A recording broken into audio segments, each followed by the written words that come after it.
इसलिए बस कर जाए क्योंकि अभी जिन स्टार को मैं अपने प्रोग्राम में इनवाइट करने जा रही हूँ उनकी मैं तो हूँ ही बहुत बड़ी फ़ैन, और साथ साथ इतनी सारी जो ऑडियंस है ना वो भी उनकी बहुत बड़ी फ़ैन है। मैं तो उनको बिल्कुल डॉल कहती हूँ, एक ड्रीम गर्ल नहीं होती कि अगर कोई लड़की इस तरह से हो, इस तरह से बोलती, मतलब मैं क्या क्या बातें सोचूं उनकी। थोड़ी सी हिंट पहले देती हूँ कि फ़िल्म से ताल्लुक़ है उनका। ड्रीम गर्ल तो बता दिया, वहाँ से भी बहुत लोग पता कर लेते हैं। गुड़िया वाली जो फिगर मैंने आपको बताई उससे भी पता कर लेते हैं कि कौन पर्सनैलिटी माशाल्लाह। कंप्लीट पैकेज इसलिए क्योंकि टैलेंटेड इतनी थी कि जब इनके साथ की जितनी हीरोइंस थी फिल्म में वो तो चकरा गई थी कि भाई इसमें तो ये टैलेंट भी है, इसमें तो ये भी है, तो सिंगिंग भी है, तो वो भी है, डांस भी है, तो भाई हम क्या करेंगे, ये तो ये आएगी तो छा जाएगी। हम सारे घबरा गई थी सारी की सारी जो कहानियाँ मैंने सुनी हैं। और मैंने जो फिल्म्स देखी रिसर्च में उसमें भी मुझे ऐसा लगा कि बहुत कोई झटके दिए उन्होंने आके। एनीवे समझ नहीं आ रहा कि किस तरह से उनको बुलाऊं।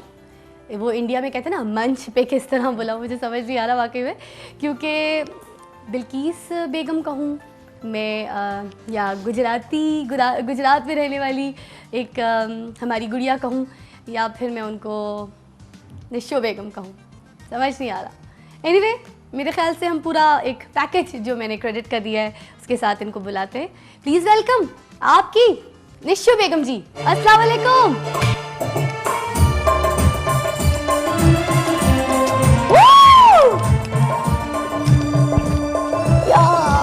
बात है आपकी ऑडियंस को सबको सलाम करें प्लीज। थैंक यू जी ठीक ठाक है, अल्हम्दुलिल्लाह। क्या बात है। अच्छा साथ साथ बताते चलूं कि हमारी किस्मत की कॉल भी लेंगे। हमारी मरियम जी आ चुकी हैं ब्रेक में। अस्सलाम वालेकुम। ठीक ठाक है। आज तो निशो जी की भी किस्मत की कॉल लेंगे, सिला की भी, बिलाल की भी, और सबका बताएंगे। अभी मैं इनसे बात कर रही थी तो मैंने इनसे पूछा इनका ज़ोडिएक क्या है। हाँ हाँ। तो जो आपने एक्सप्लेन किया है वो जेमिनी है, बिकॉज वो मल्टी टैलेंटेड होते हैं, तो उसी से एक्सप्लेन हो गई इनकी पर्सनालिटी। वाह वाह वाह, फिर तो आज देखिए आपके क्या हम लोग किस्मत की और कॉल मैं ये पे बताऊं कि ईस्टर्न टैरो में उसका जो सबसे ब्यूटीफुल इमेज होता है ना जेमिनी का, वो ये होता है। अच्छा। So this means love and passion for a lot of things in life.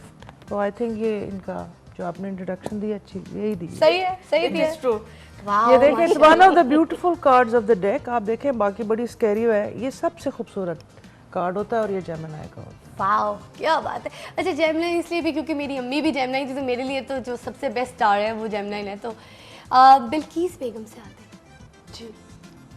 नाज़रीन ये बिल्किस बेगम की जो पूरी एक डिटेल कहानी है, तो पहले हम निशो जी की ज़बानी सुनते हैं। कहाँ है, किधर है बिल्किस बेगम, हम उनसे कैसे मिलेंगे ज़रा?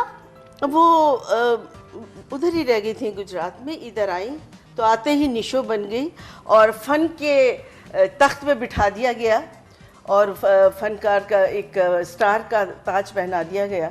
तो बिल्किस बेचारी मासूम सी स्टूडेंट थी, उसका तो पता ही नहीं वो किधर है। कभी कभी आती है मुझसे मिलने, मैं घर ही नहीं मिलती। नहीं कभी कभी मिल जाती, मैं घर नहीं मिलती। ख्वाब में तो नहीं आती है?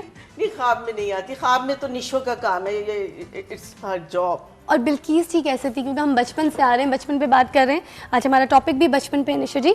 तो बिल्किस जी का बचपन कैसा था, जरा आप उनको बेहतर जानती हैं। She was very shy. अच्छा। बहुत कम को अपने काम पे कंसंट्रेट करने वाली, एजुकेशन में नंबर 1।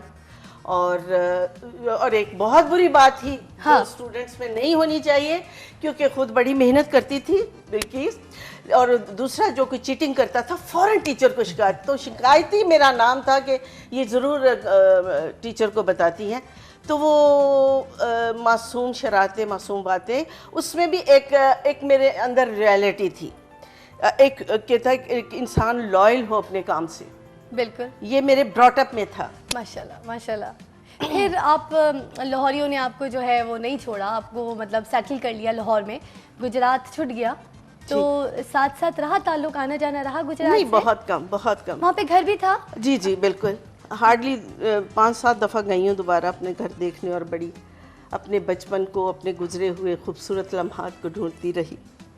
तो ये बड़ी ही हसीन और बड़ी ही खूबसूरत फीलिंग होती है कि इंसान अपना बचपन, अपना घर बार, किस तरह स्कूल जाता था, किस तरह अपनी फ्रेंड्स के साथ खेलना, वो सारी बातें, वो एक ऐसी हसीन यादें हैं जो आने वाली ज़िंदगी के लिए एक एनर्जी देती हैं।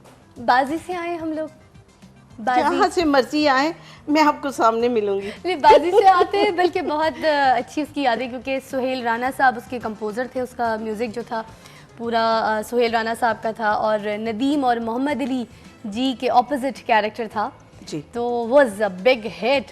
तो आपका एक्सपीरियंस नदीम जी और मोहम्मद अली जी के साथ कैसा रहा था बाजी में? मैं अभी की जो जनरेशन है उनको मैं ये कहूँगी, it was just like that कि शाहरुख खान और अमिताभ बच्चन हों, तो हमारे वो उस दौर के शाहरुख खान और अमिताभ बच्चन और एक नई लड़की जो हार्डली स्कूल से उठ के और एकदम हीरोइन बन गई। It was strange and very pleasant surprise for me कि भाई एकदम मैं सोच भी नहीं सकती थी। मुझे बहुत अरसा तक ना मैं एक फैंटेसी में रही, एक ख्वाब की सी कैफियत रही मेरी कि मैं नदीम जी और मोहम्मद अली जी के साथ हीरोइन हूँ, ये लोग मेरे हीरो हैं। इनकी तो मैं अपनी बुक्स में तस्वीरें रखती थी। वाओ। आप एक कॉल है हुमैरा जी की, आधा घंटे से होल्ड पे, सो सॉरी, आप अगर इजाज़त देंगी तो मैं जी हुमैरा जी, अस्सलाम वालेकुम। आधा घंटे के इंतज़ार में घड़ियाँ ख़त्म तो नहीं हो गई ठाकुर? हुमैरा जी कट गई ना? I am so sorry, 2 calls थी, हुमैरा जी की भी आपसे बात करना चाह रही थी, वो कट गई, और आप दोनों को भी कुछ वो कहना चाह रही थी। एनीवे, वो फिर अगर कॉल आएगी तो हम कंटिन्यू करेंगे। ये बताइए कि फ़िल्म बाजी से आपको रिस्पॉन्स कैसा मिला, क्योंकि बाजी बहुत बड़ी हिट मूवी थी, और जब मुझे याद है कि उस ज़माने में तो ख़ास तौर पे हिट मूवीज़ के ऊपर तो एक चर्चा होती थी, तो बाजी से क्या रिस्पांस मिला था लोगों की तरफ से, घर वालों की तरफ से? Amazingly fantastic response. और मैं वही ना कि जैसे एक टर्निंग पॉइंट आता है ऐसा इंसान का कि वो सोचता है कि इतनी छोटी एज में और इतना सब कुछ, इतना अरूज, इतनी कामयाबियाँ, इतनी शोहरत, इतना स्टेटस कैलिबर मिल जाना जो एक मेरी एज के साथ नहीं हो जाता था।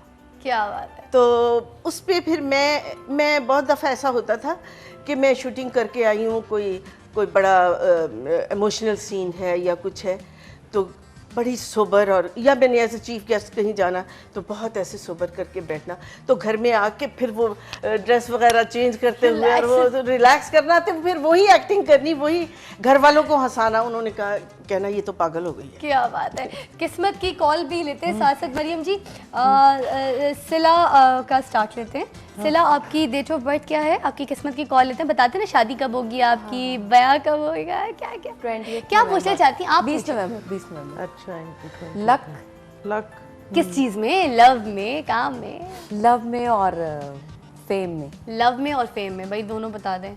अच्छा जी, इधर ही टेंशन चल रही है। इनका टर्निंग पॉइंट जो है ना, ये इस साल अप्रैल 20 के बाद से आएगा। A lot of different things, अगर आप फिल्म में हैं तो कुछ उससे डिफरेंट चीज़ होगी, और उसके साथ एसोसिएटेड फेम भी है, और कंपेनियनशिप का कार्ड भी बहुत अच्छा आया है। पास्ट में थोड़ा सा इनका हार्ट ब्रेक रहा है, लेकिन आगे फ्यूचर का बहुत अच्छा है। Great great great great. तो निशो जी, अगर निशो जी का भी आप एक्सप्लेन हाँ, करें। मैंने इनकी डेट ऑफ बर्थ तो जेमिनी पूछ ली थी, डेट ऑफ बर्थ नहीं पूछी थी। 15 जून। आप कोई स्पेशल चीज़ पूछना चाहती हैं तो उसका कार्ड? नहीं, आप स्पेशल बता दें। लवली।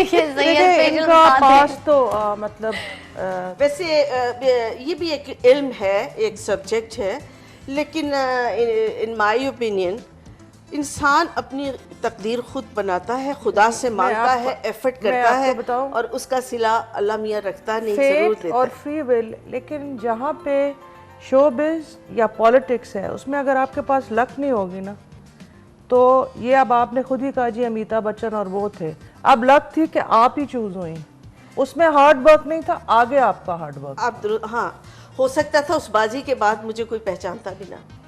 नहीं, वो फिर एक मकाम हासिल करना इट्स डिफिकल्ट, बट उसको रिमेन करना, उसको आगे कंटिन्यू करना। शोबिज के काम के अंदर लक इतनी ज़्यादा इम्पॉर्टेंट है, और फिर किसी भी प्रोफेशन में उसको मेंटेन करना तो हार्ड वर्क के बगैर हो ही नहीं सकता। तो फिर ये सारे शोबिस के लोग और पॉलिटिशियंस ये नजूमियों के इर्द गिर्द पामिस्टरों की मिन्नतें करते फिरते हैं। नहीं नहीं, बिल्कुल बिल्कुल, मेरे पास बहुत ज़्यादा सेलिब्रिटीज आते Seriously, हैं वैसे। और वो मिन्नतें बिल्कुल नहीं करते, बहुत सेंसिबली वो पूछते हैं कि हमारी डायरेक्शन क्या है।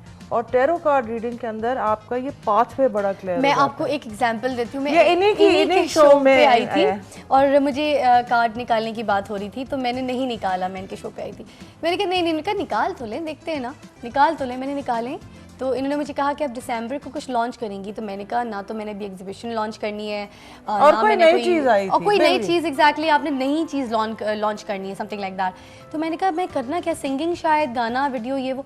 एनीवे एक महीना ही गुजरा है और दिसंबर ने कहा ना कि दिसंबर आप ख़त्म करने से पहले अपनी चीज़ लॉन्च कर देंगे। 25 दिसंबर मेरा वीडियो जो राहत फ़तेह अली ने किया, कंपोज भी, गवाया भी, गाया भी, वो हुआ। उसके बाद फिर ये शो, मॉर्निंग शो जो है वो 31 दिसंबर लॉन्च हुआ, जबकि 1 जनवरी भी हो सकता था।